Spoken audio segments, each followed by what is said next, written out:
Right from the opening seconds, you can feel the judge's patience running on fumes. This defendant isn't just walking into court with one problem.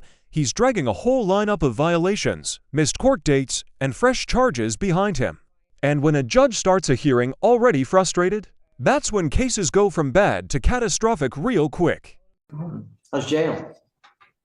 It could be worse. You're harder to get a hold of than the Pope, man. For real.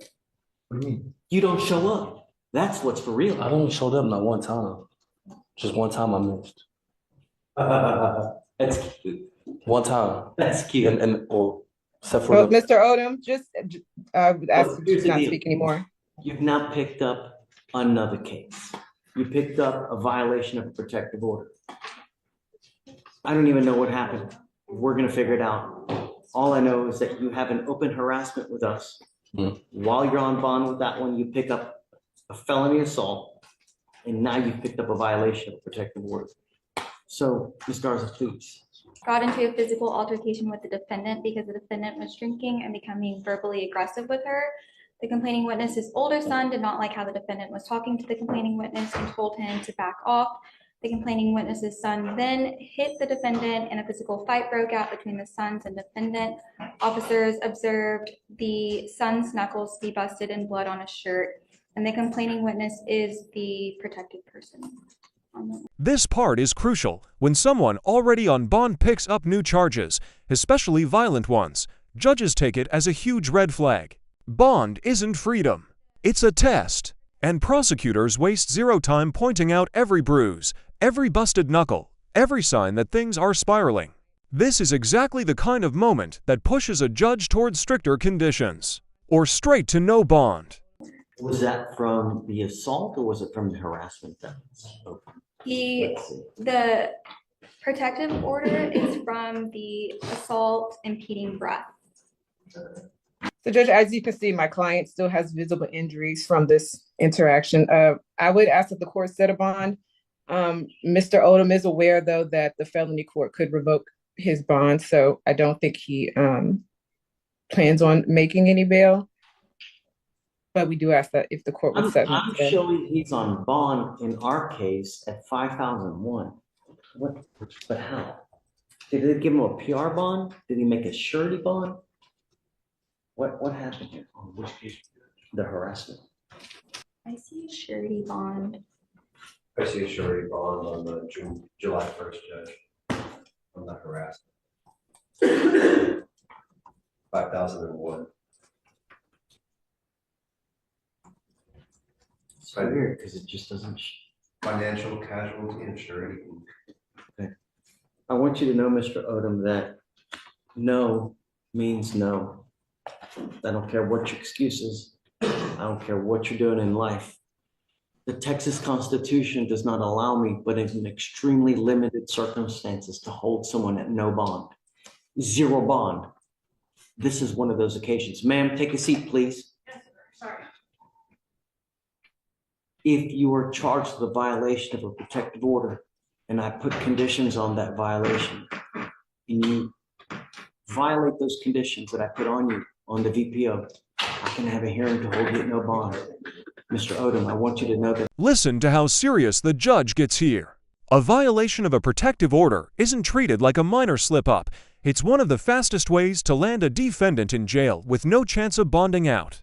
Judges can't play around with safety concerns. The moment he says, "I will do it in a heartbeat," that's not a threat. That's a legal promise backed by the full authority of the court. I'm going to do that in a heartbeat. And I will do everything in my power to protect every single person in Harris County. Yes, sir. Do you understand? Yes, sir. I'm ordering you as a condition of your bond not to have any contact with any of the complaining witnesses in either the harassment or the violation case, or I'm sorry, the impeding breath case, not to consume alcohol, illegal drugs, or unprescribed controlled medication.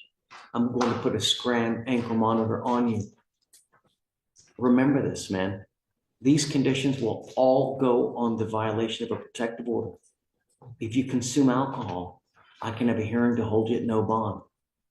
If you get this scram device and you don't charge it, I can have a hearing to hold you at no bond. I'm going to put a GPS monitor. I'm going to give you a curfew and a 1,000-foot exclusion zone from the house in question. If you go anywhere near it, I will have a hearing to hold you at zero bond, and that's what I'm going to do. Yes, Your Honor. So, Tracy, he must have a GPS monitor prior to release. I need to make sure that he signs the conditions today. I don't want it to fall through the loop. So we'll have 1 day upon release, he must get a scram ankle monitor. No weapons, no contact with any of the complaining witnesses, no going within 1,000 feet. You must charge both of these monitors on a daily basis. If they die, so do you. Do you understand? Yes, Your Honor. I'm going to set your bond on the violation of protective order at 10,003.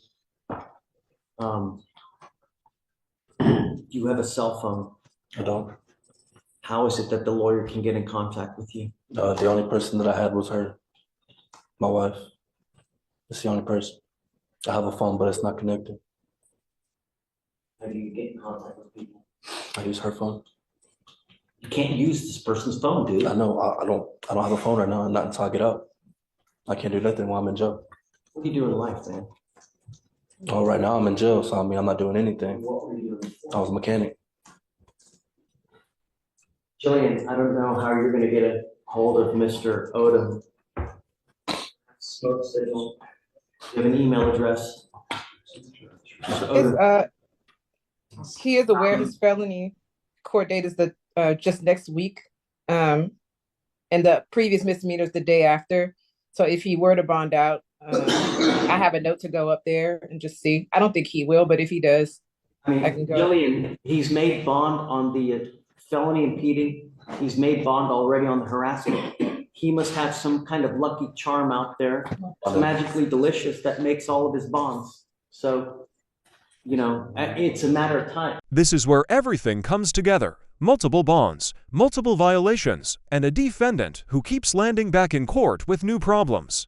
Judges don't care about excuses, they care about public safety and compliance. And when someone can't follow basic conditions, everything gets locked down. If you're following these cases, you'll see this pattern again and again. Let me know in the comments if you want a breakdown of how judges decide when to revoke bond completely. They're going to make this bond if you don't remain in contact with your lawyer. I can't bond out. I'm not bonding out until I go to felony court. Someone's made both of your bonds here. Well, she has, but I'm not one talking to her. She told me not to call them. If you bond out, you must remain in contact with your lawyer, Ms. Hawkins. I'm going to give you a piece of paper today with her phone number. Either commit it to memory, do whatever you need to do. Mr. Odom, I promise you, I will have a hearing to hold you at no bond if you don't follow these conditions. I'm not asking much. Yes, All I want is the streets to be safe. Do you Yes, sir. understand? Yes, sir. Okay. How you doing today, Your Honor? Not happy with you? Yes, sir, I understand. We'll get to it. Everyone keep it down, please. Mr. White, you are now stand charged with assault of a family member. You're facing up to a year in jail and or a $4,000 fine. We're going to do probable cause. You have the right to remain silent. Anything you say can or will be used against you. Judge, on July 21st, officers were dispatched to a family assault call in Harris County, Texas. Officers met with the complainant, who is the defendant's stepfather. The complainant stated that after telling the defendant to turn off the defendant's mother's vehicle and come back inside the home, the defendant kicked open the front door and punched him with a closed fist to the left side of his head. The complainant stated that the defendant then fled the scene in his vehicle. The complainant stated that the defendant has been staying in his residence for the past 2 weeks due to not having anywhere to stay. The complainant stated he felt pain when assaulted and wanted to pursue criminal charges against the defendant. The complainant had visible minor injuries near his left ear. Mr. White, I'm going to find that there's probable cause to go forward with your case. I'm entering in what's called a magistrate's order for emergency protection. This is a court order that identifies Mark Maple as a protected individual. You cannot commit family violence or an assault against this person. Commit an act in furtherance of an offense under section 42.072 of the Texas Penal Code, which is the stalking statute. You cannot threaten, harass, use another person to communicate a threat or harassing behavior. You cannot be in possession of a weapon or go within 200 feet of where he lives or where he works. Do you understand? Yes, sir. Now, you were I'm also, as a condition of your bond, ordering you not to consume alcohol or illegal drugs. I'm going to randomly test you. If I find that you're consuming alcohol or dope, likewise, your bond will be revoked. You will go into custody. As it stands now, you are on bond for at least 4 to 5 other cases. One of those being an evading arrest here, which is 1,200 days old. I am now revoking that bond and taking you into custody. He goes with you. Josh. Yes, Your Honor. All right, good morning, Mr. West. Mr. White. Mr. White, I don't know why I keep saying that. Morning, Your Honor. Good morning, Mr. White. So, sir, you have with us the assault. You also have the evading arrest. Tell me, what are we doing? My understanding is that we're dismissing the new assault and that he's doing time served on The gun case? I believe it's an evading. Yeah, you're right. It's an evading, correct, right. So, Mr. White, you're charged with 2 cases. You're charged with evading arrest. You're also charged with assault of a family member. Both of those are Class A misdemeanors. You're facing up to a year in jail and or a $4,000 fine.